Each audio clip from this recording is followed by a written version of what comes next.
Okie dokie, Mr. Dorsey. Good afternoon, sir. Jesse Russell here with Columbine Roofing. As you can see, we are at 2192 Pinion Circle, Erie, Colorado, your home address. Today is March 24th, 2018, and I am going to do a quick roof inspection video for you.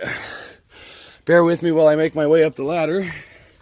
So the very first thing, sir, that I would like to detail to you through the use of this video is the sand-like buildup in the span of the gutter. As you can see, it's fairly consistent. This is known as granule loss. It's really just the first indicator that's going to give testament to the fact that you've had hail and wear and tear on your roof. Next thing I'd like to point out before I make my way up onto the actual slope of the home is this flange of metal you'll notice coming down below the shingle over the face of the gutter.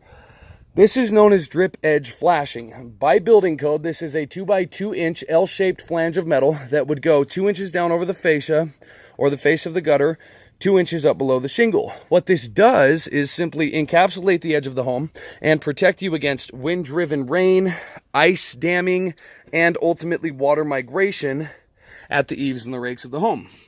The reason I bring it up, when these homes were built, it was not building code to have the drip edge on the rakes and the eaves. In fact, some homes have it on neither. As you can see, it's obviously present at the eave, but if you'll notice here on your rake edges, you have none. And so this is something that in the event of a replacement from insurance, they would be responsible for bringing you up to code on. Now, before I make my way up onto the main slope of the home, next thing I'd like to detail is this flange of metal you see running along your wall here. This is known as head wall flashing. This should really be covered by what's known as a beauty course, which is one more row of shingles this way, flipped upside down so that the manufactured edge matches with your siding. Not only is that more aesthetically appealing, but what it's going to do is hide any of these nails and any of the seams where you're going to be left susceptible for water to migrate.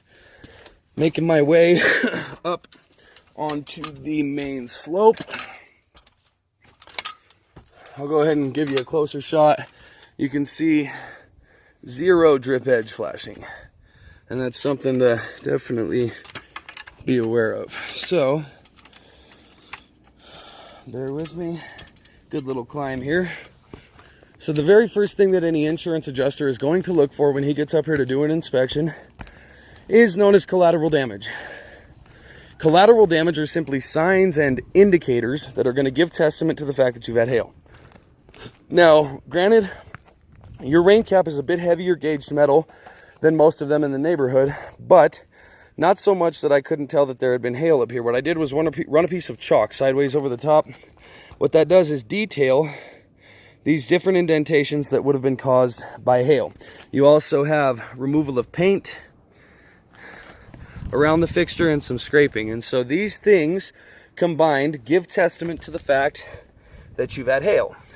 Once an adjuster verifies that fact, the next thing that he's going to be looking for is known as spalding. Spalding is where hail strikes the shingle and removes the granule to expose the fiberglass undermatting. And these bald spots you see are exactly what that looks like. So the way that the insurance classifies this damage, Mr. Dorsey, is within a 10 by 10 square foot area, anywhere on the roof, if they can locate between 6 and 10 of these marks, you gain the eligibility for a full replacement at their expense. Now, I've done corresponding spot checks on each of the adjacent slopes, and my results were definitely similar. In my professional opinion, I'd say that you have much more than the necessary amount of damage to gain that qualification, and ultimately, it is time that you know what your options are. This roof has definitely seen the better portion of its life and is in need of some attention. I'll go ahead and point out some of the other spot checks I've performed here. Especially here on your southern facing slope, the damage is extensive. And so, like I said, I believe you guys have a really good shot at an insurance replacement. Thank you again for the opportunity to bring you up to speed as to the status of your roof. And I'm going to go ahead and sign off here. Thank you, Mr. Dorsey.